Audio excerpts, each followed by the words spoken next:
자, 이번 주부터 기독교 강요를 강독해 나갈 겁니다.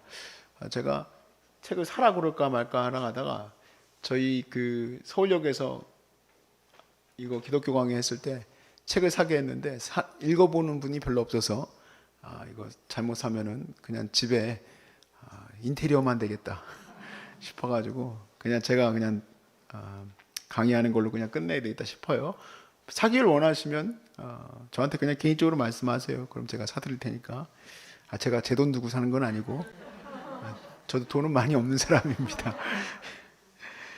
일단 기독교 강요는 무엇이냐? 기독교 강요는 칼빈이 이제 성도님들을 하나님 말씀으로 가르치기 위해서 열심히 쓰신 책인데 참 귀한 책이에요.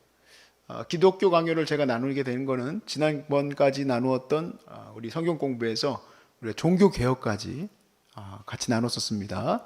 그래서 종교 개혁식 그때에 과연 어떤 책이 읽혀졌었을까? 그때의 성도들이 나눴던 그 책을 우리 강독을 할 거고 굉장히 방대한 분량이에요. 굉장히 두꺼워요. 그래서 오랫동안 할 겁니다. 그러니까 그냥 그러려니 하고 계속해서 같이 들으시면 될 것 같습니다. 자, 기독교 강요는 5권으로 나눠져 있는데 첫 번째 장은 무엇이냐면 하나님에 대한 지식과 우리 자신에 대한 지식, 하나님에 대한 지식, 또 우리 자신에 대한 지식이 서로 연결되어 있다는 거예요. 서로 연결되어 있다. 이게 도대체 어떤 상호관계를 갖고 있는지 이제 같이 나누기를 원합니다. 첫 번째, 자기 자신에 대한 지식이 없이는 하나님에 대한 지식도 없다. 나를 모르는 사람은 하나님을 알 수가 없다라는 거예요.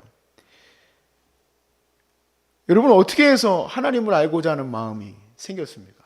나 하나님 알고 싶다. 하나님 알고 싶어서 미칠 것 같다. 이런 마음 어떻게 하다 들게 생겼습니까? 사실 하나님 알기를 원하는 마음 갖기가 쉽지가 않아요. 그게 갑자기 생기는 마음이 아닙니다. 그래도 우리 환우들을 보니까 환우들은 누구보다도 하나님 알고자 하는 마음이 많이 생기시는 것 같아. 성경을 그래도 좀 더 가까이 보시라고 하시고 조금 더 하나님께 기도해서 하나님 마음을 알고자 이렇게 기도하는 걸 보면 정말 하나님의 은혜다. 왜 그렇게 됐을까요? 마음이 낮아졌어요. 마음이 낮아지니까 이 하나님을 알고자 하는 마음이 생긴 거예요. 그러니까 반대로 내가 여전히 대단하다고 생각하고 내가 모든 길을 안다고 생각하는 사람들은 하나님을 알 마음이 안 생기죠. 내가 다 아는데, 내가 하자는 대로 하는 대로 다 되는데 내가 뭐하러 하나님을 알려고 하겠습니까? 교만한 사람들은 하나님을 알기가 어렵죠. 그래서 칼빈이 자기 자신에 대한 지식이 없이는 하나님에 대한 지식도 없다. 이렇게 말하는 것은 자기 자신이 얼마나 끔찍한 죄인이고 자기 자신이 얼마나 무지하고 자기 자신은 갈 바를 알지 못하는 연약한 존재라는 것을 깨달아야만 그때서야 비로소 조금이나마 하나님을 알기를 원한다는 거예요. 칼빈이 이렇게 말합니다. 모든 사람은 자신의 불행을 의식하도록 자극을 받아 적어도 하나님에 대한 지식을 다소나마 얻게 된다. 야, 우리 보러 하는 얘기 같아. 자신의 불행을 의식하도록 자극을 받는다는 겁니다. 사실 복지국가 중에서 1위 국가들이 이제 북유럽에 있지 않습니까? 근데 그런 나라의 자살률이 굉장히 높아요. 우리는 막 그냥 죽기 살기로 살아가지 않습니까? 어떻게 계절도 사계절이 있는지 몰라. 너무너무 힘든 국가예요. 자원도 없고 뭐도 없고 아무것도 없어.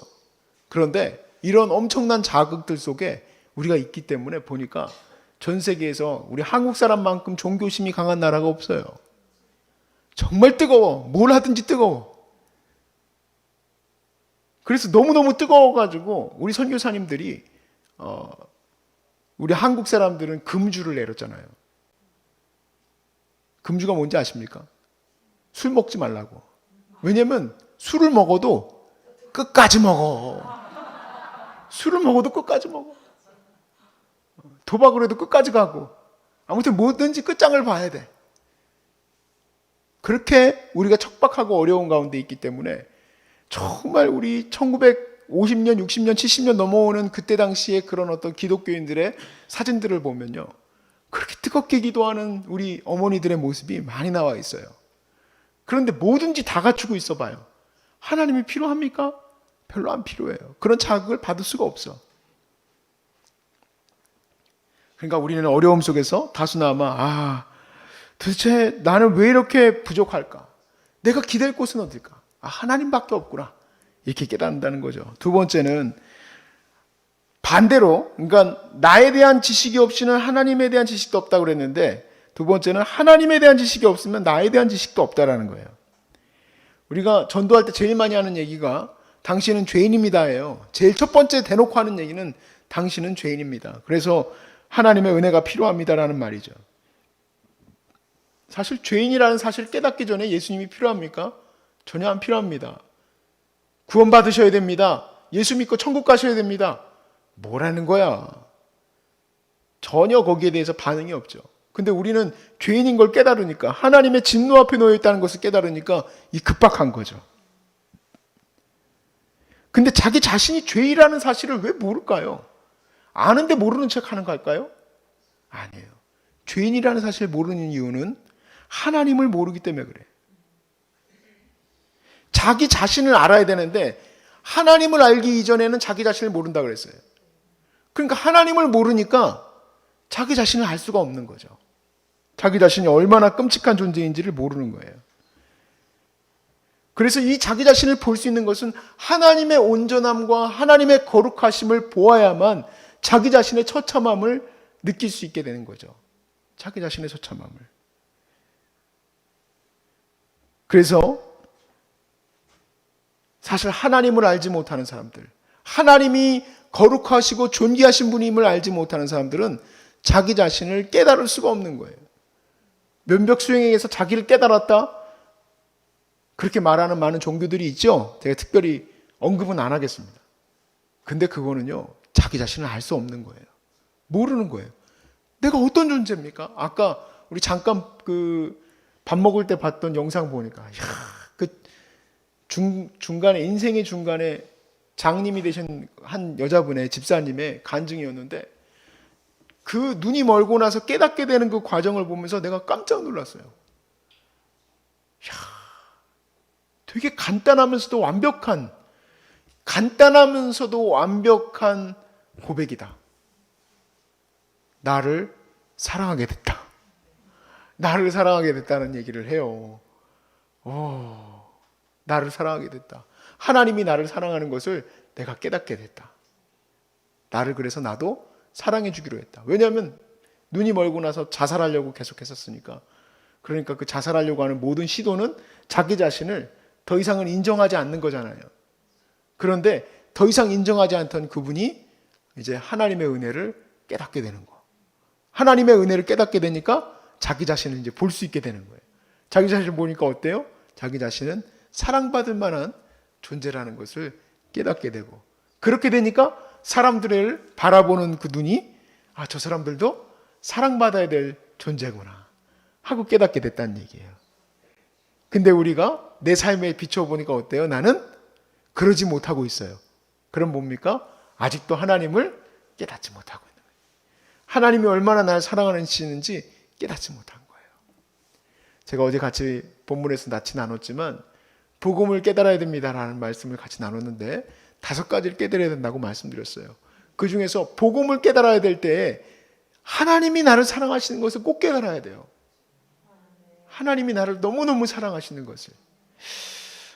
그걸 깨닫지 못하는 것은 정말 어려운 일입니다. 어려운 일이에요. 세 번째, 하나님의 위엄 앞에서 있는 인간. 하나님의 위엄 앞에 있는 인간은 어떤 것을 깨닫게 되느냐? 자긴 죽을 수밖에 없는 죄인이라는 걸 깨닫게 돼요. 하나님의 위엄, 하나님의 그 광대하심을 어디서 경험할 수 있을지 잘 모르겠습니다. 그렇지만 여러분 삶에서 느껴보실 수 있기를 바랍니다. 사사기 13장 22절에 아내에게 이르되 우리가 하나님을 보았으니 반드시 죽으리로다. 하나님을 보았다고 느낀 사람들은 다 그 말을 고백해요. 내가 하나님을 보았구나. 난 이제 반드시 죽을 거다. 난 이제 죽었다. 이사야도 똑같이 얘기해요. 내가 이제 죽었구나. 베드로도 고백했죠. 주님, 내게서 떠나소서. 나는 죄인입니다. 나를 떠나소서. 사도 바울도 예수님을 만났을 때 완전히 모든 인생이 다 무너지는 것 같았어요. 왜냐하면 그가 핍박하고 저주하였던 그분이 하나님이시니까. 당신은 누구십니까? 나는 네가 핍박하는 예수다. 그것이 하늘에서 들려오니까 그는 얼마나 두려웠을까요? 나를 차라리 죽여주십시오, 하나님. 이런 마음이 들었다 이 얘기예요. 여러분, 그런 경험을 해봤습니까? 저는 늘 제 자신을 바라볼 때 저는 여기에 설 자가 아니라는 것을 늘 고백을 해요. 아침마다 기도할 때는 다시 힘을 얻었다가 저녁에 가서 기도하는 시간에는 정말 미쳐버릴 것 같아요. 나는 왜 이렇게 부족하지? 왜 하루 24시간 주신 삶을 이렇게 하나님 앞에서 부족하게 살지? 그리고 다시 일어나서 하나님 은혜 붙들고 하나님 주실 줄로 믿습니다. 은혜 주실 줄로 믿습니다 하고 시작하지만 그것이 매일같이 쳇바퀴 돌듯이 돌아가요. 자기의 그 비참함을 하나님의 위험 앞에 서게 되면 그렇게 느끼게 돼요. 오늘도 우리 권사님이 암이 비활성으로 바뀌었다는 얘기를 듣고 나서 정말 너무너무 감사하고 너무 기쁜 일이지 않습니까? 너무 기쁜 일인데 또 그 한편에서는 막 두려워. 하나님이 이렇게 또 일하시는구나. 우리 권사님은 어떻게 하나 하고 기도했는데 권사님을 하나님께서 지난 시간까지 만져주셨어요. 몇 개월 만에 가신 거죠? 이번에? 2달이 안 됐어요. 2달이 안 됐는데 하나님이 만져주셨어. 정말 하나님의 살아계심이 감사해요. 제가 다른 데 사역할 때는 그런 느낌이 별로 없는데 소중한 사람들에서 사역할 때는 항상 내 자신이 막 너무너무 부끄럽고 죄스럽고 그래요. 왜 그러냐면 여기에서 하나님이 일하심이 너무 보이니까. 기가 막힌 일이 많아요. 정말 기가 막힌 일이. 기가 막히고 코가 막히는 일이 너무 많아. 하나님이 다 일하시는 거야. 나는 무슨 마음만 먹으면 되냐면 하나님이 하시는 일만 그냥 열어놓으면 돼. 그럼 하나님이 일하셔요. 자기 비참함을 알게 될 때에, 자기의 연약함을 알게 될 때에 우리는 하나님을 알게 되고, 하나님을 알 때에 자기 자신의 비참함을 알게 돼요. 그럼 도대체 뭐가 먼저입니까? 먼저 자기 자신이 비참한 것을 깨달아야 돼요. 나는 아무런 능력이 없고 지혜가 없고 부족한 존재구나 깨달아야 돼. 여기 보세요. 암 앞에 아무런 장사도 없어요. 아무리 뛰어난 사람이든 아무리 낮은 사람이든 상관없어요. 다 그냥 이 모든 과정을 누구에게 맡겨야 돼요? 하나님께 맡겨야 돼. 하나님께 맡기는 거 말고는 답이 없어. 그 전까지는 계속 자기 자신이 무슨 이거는 뭐 얼마든지 할 수 있을 것 같다. 아이고 진짜 콧방귀 나오는 겁니다. 병원에 갔더니 1기라더라 2기라더라. 여러분 1기, 2기, 3기, 4기 그렇게 중요한 게 아니에요. 왜냐하면 그 사람이 하나님 앞에 얼마나 서 있느냐가 중요한 거지. 보니까 결국에는 다 거꾸라져요 나중에. 여러분 우리는 어쩌면 지금 터널과 터널, 이렇게 내가 믿음이 없나? 아마누들한테 제일 많이 듣는 얘기, 내가 이렇게 믿음이 없었는지 몰랐다고. 내가 이렇게 믿음이 없나? 내가 이렇게 하나님 앞에서 이렇게 부족할 수밖에 없었나? 깨달음이 복된 줄로 믿습니다. 여러분이 정말 하나님을 많이 알게 되시는 거예요. 하나님을 알수록 나를 더 알게 되고, 나를 알수록 하나님을 더 알게 된다는 이 첫 번째 챕터를 여러분과 나눴습니다. 하나님의 은혜가 여러분 안에서 항상 있는 것은 그러므로 기도할 때, 주여 내가 주님께 은혜를 구합니다. 그렇게 은혜를 구하며 나아갈 수 있기를 주의 이름으로 축복합니다.